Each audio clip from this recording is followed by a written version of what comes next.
O Cláudio Loureiro, da JA Solar. Por favor, Cláudio. Obrigado. O pessoal está tão cansado nem bater palma.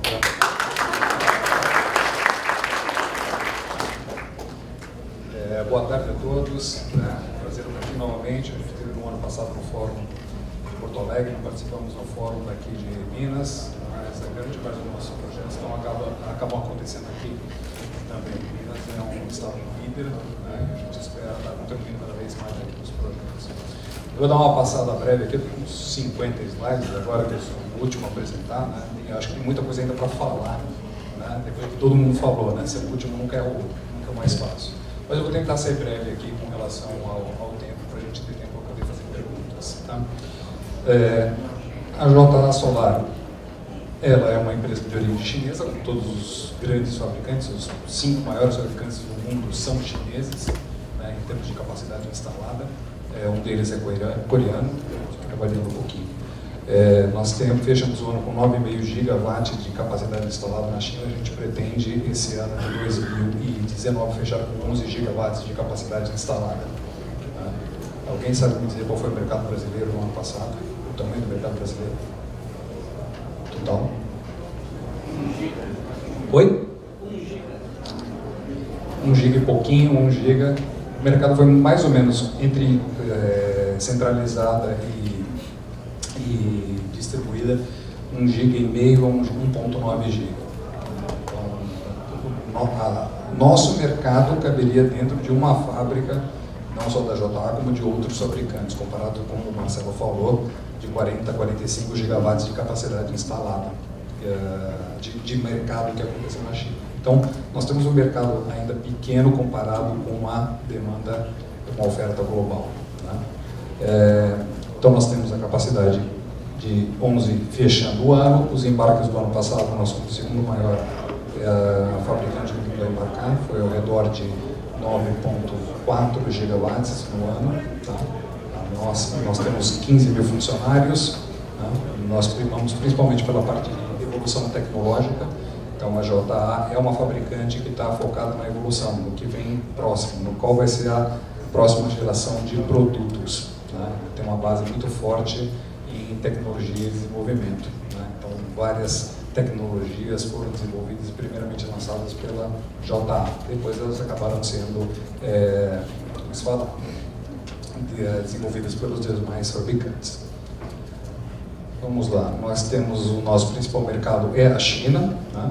No ano de 2016 a gente teve 53% do mercado. O nosso volume total na China o ano passado foi aproximadamente de 50%, então com 9,5 GB a gente teve 4,5 GB instalado. Né? Basicamente esse mercado está em tendência de ser muito mais monocristalino, o módulo do mercado chinês. Né? Nós tivemos também um bom ano com a Ásia Pacífico, com relação à Índia, né? E América Latina. Nós temos o nosso escritório aqui no Brasil e outras bases apoiando México, Colômbia e Chile.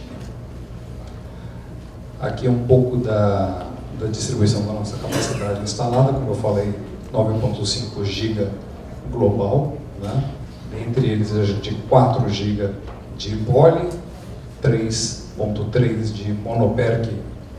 É difícil a gente em português falar monofacial, né? Uma única face, e 2 GB de bifacial, monoperc. Vou falar um pouquinho mais de tendência depois, mas eu vou falar primeiro de módulos PERC.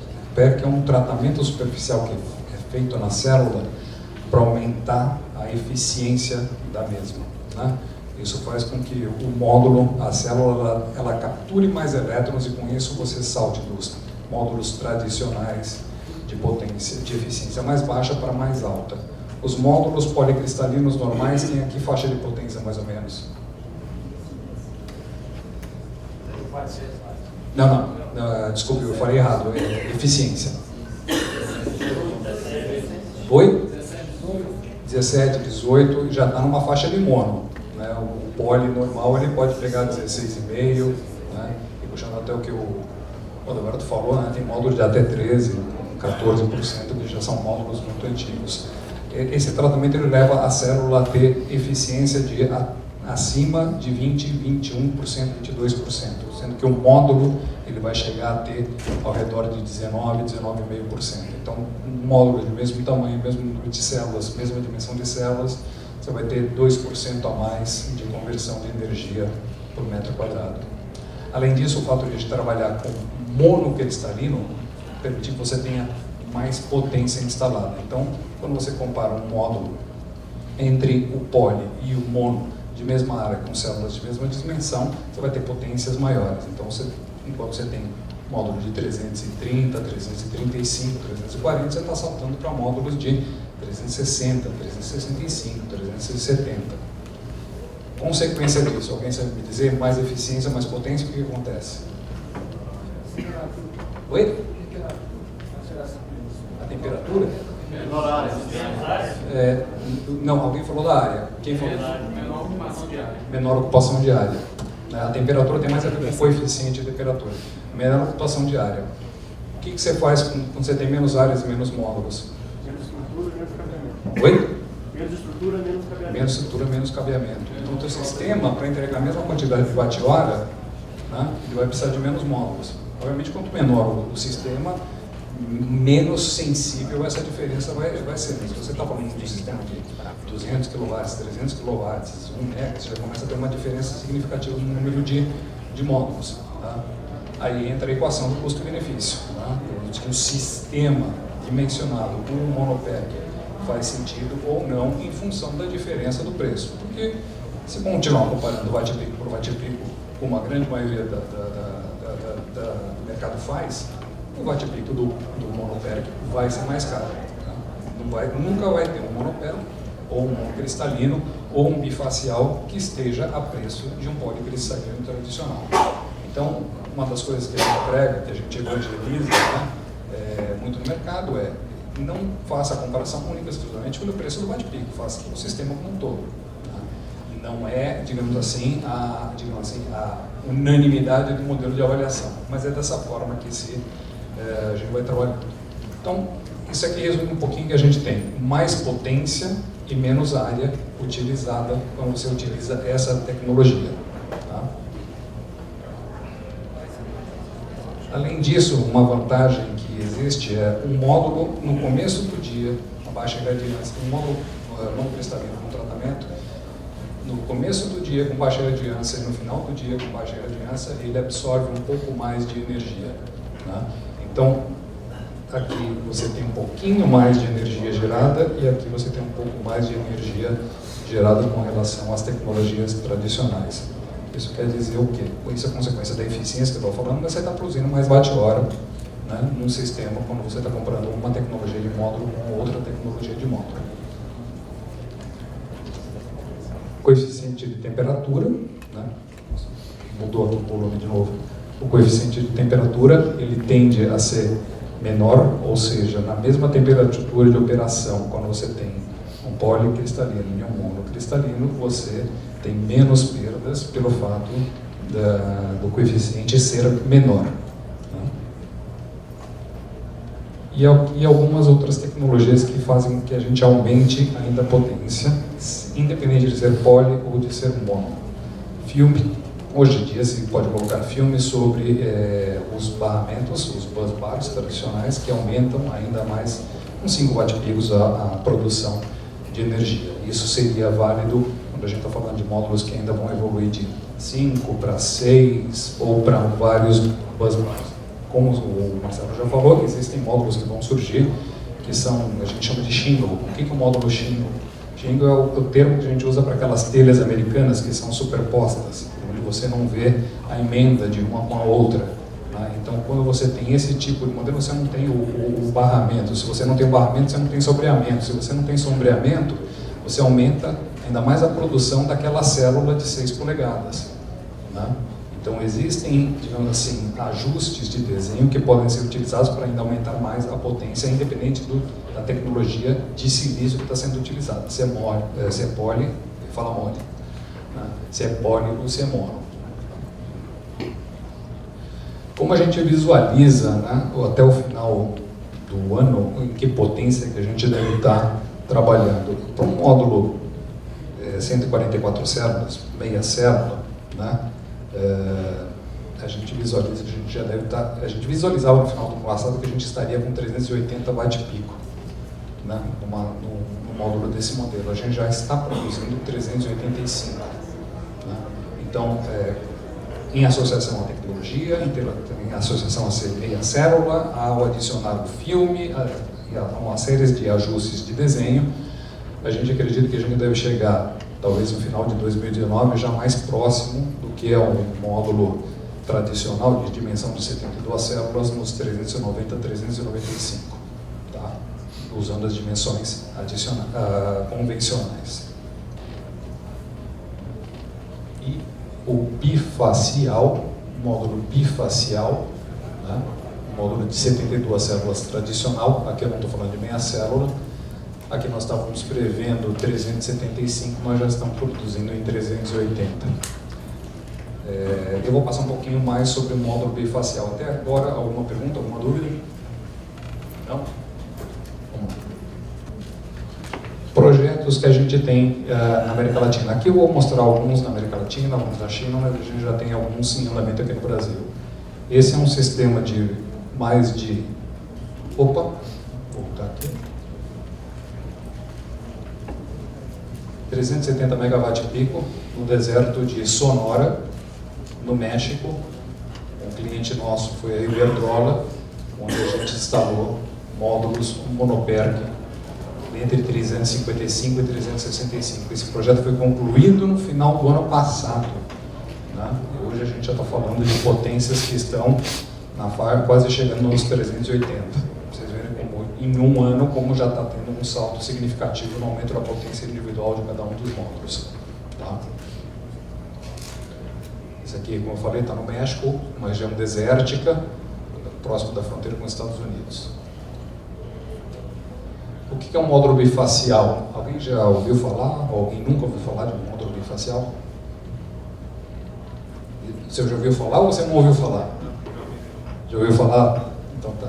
Não, o módulo bifacial nada mais é do que um módulo que ele é um vidro-vidro, cuja célula é bifacial. A gente já teve aqui no mercado brasileiro módulos vidro-vidro que não são bifaciais, ou seja, eles não capturam a irradiação refletida, a radiância refletida, mas nesse caso o que você vai ter aqui é o que é refletido, independente da superfície, vai ser capturado pela parte posterior da célula.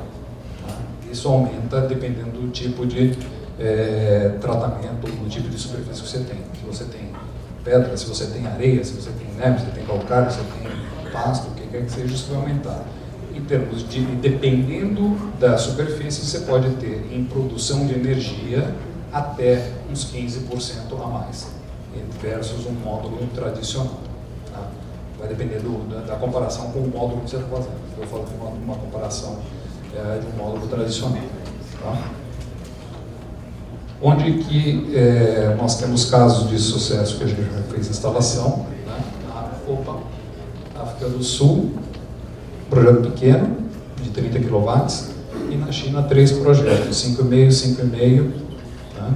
E alguns mais que estão em andamento em final de comissionamento, 37 MB, 90 MB e 42 MB. E Minas vai ter o nosso primeiro projeto bifacial, né, no norte de Minas, onde a gente forneceu 3 megawatt-pico de monocristalino PERC bifacial. A gente espera que isso seja comissionado ainda no primeiro trimestre. Para quem acha que o módulo, que o bifacial, né, precisa de... Tradicionalmente, quando você faz um desenho, você dá mais espaçamento entre as fileiras, maior altura, né, da estrutura, para você ter maior captura de radiância. Esse foi um projeto que surpreendeu a gente, onde chegamos a produzir 14% a mais de energia, uma distância ali de 10, 15 centímetros entre o módulo por causa do teto Sebrão. Então a gente coloca esse case aqui porque, apesar de você ter questões de sempre dimensionamento em projetos de maior escala, com maior distância para capturar melhor albedo, neste caso o que aconteceu é 14% a mais de geração de energia no teto branco na África do Sul, em condições que normalmente você não esperava um aumento tão grande. No segundo caso, tá? Onde a gente teve instalação no sistema com single track, com inversores da Huawei, né? Sinto muito pelos companheiros que estão aqui de outros fornecedores, né? Mas nesse caso a gente teve um aumento de um ganho de mais de 10%, né? Onde o nosso módulo bifacial, né? Mono bifacial, ele teve um ganho comparativo muito maior que os demais. No terceiro caso, nós estamos falando aqui também na China, 110 megawatt pico, né, com produção adicional, e aqui vou chegar aqui que eu queria chegar. O bifacial versus o mono convencional, né, olha como você tem ganhos de produção. Aqui não é nem com relação ao poly, você está ganhando 11%, 10%. Obviamente você tem uma sazonalidade aqui em função do período do ano, mas você tem um ganho adicional, inclusive versus o mono tradicional. Eu vou passar aqui os pontos mais técnicos. No fim do dia, o que a gente está falando aqui é, em termos de custo de geração de energia, o levelized cost of energy, o custo final da energia, quando você está utilizando um sistema de maior potência, de maior eficiência, e não o preço do watt-pico do módulo, isso é o que tem que ser levado em conta. Né? Qual vai ser o custo daquele watt a hora que você está gerando, né? Independente de qual tecnologia. Isso é o que tem que ser considerado. Né? Não é qual é o teu watt-pico. Isso a gente ouve todo dia, a gente está no mercado. Quanto custa o watt-pico? Qual é o preço do teu módulo? Qual é o preço do teu módulo? Quanto custa a FOB? Quanto custa a CIPS? Internalizar, etc. A diferença que vai fazer nessa adoção de novas tecnologias é como que você vai desenhar um sistema, como você vai fazer que o sistema seja mais eficiente e que você consiga entregar mais energia, ou o mesmo nível de energia, com menos recursos, com menos investimento, com menos capex. E essas tecnologias permitem isso. Tá? A tendência de adoção na tecnologia cristalina é o mono. O poly não vai deixar de existir, o poly vai continuar existindo, existe poly PERC, é uma tecnologia que, em função da variação do preço do silício, ou poly ou mono no mercado, vai ter um benefício maior, vai ter um benefício menor. Isso vai fazer o jogo da decisão da compra do módulo em função dos parâmetros financeiros do projeto, né? Mas a tendência de aumento de eficiência e de potência está diretamente atrelada à maior adoção da tecnologia monocristalina.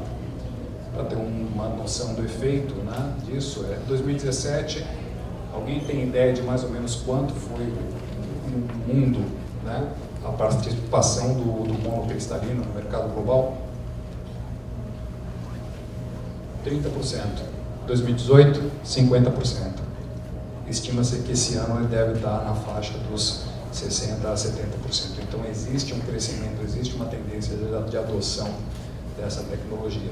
Como eu falei, o poly vai continuar existindo, o poly vai evoluir, o mono vai existir, vão haver outros tipos de células, vai haver célula tipo N, vão haver os módulos shingle, mas a tendência, tá, de você usar mais com menos, ela vai ser muito mais, digamos assim, baseada na adoção, quando se fala de tecnologia de silício no monocristalino. Alguma dúvida? Alguma pergunta? Ou o moderador vai depois facilitar? Os projetos bifaciais, você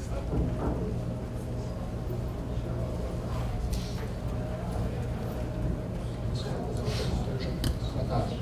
Opa! Os projetos bifaciais, você tem usado trackers são com apenas são dois modos, paisagem, ou tem a configuração com um retrato também? O que nós trabalhamos aqui no Brasil é um 2H. Isso quer dizer o seguinte, você tem um eixo e você gira e eles estão, tem um para cima do eixo e um para baixo do eixo na configuração horizontal. Não vi nenhuma até agora na configuração 2V, ou 2 vertical.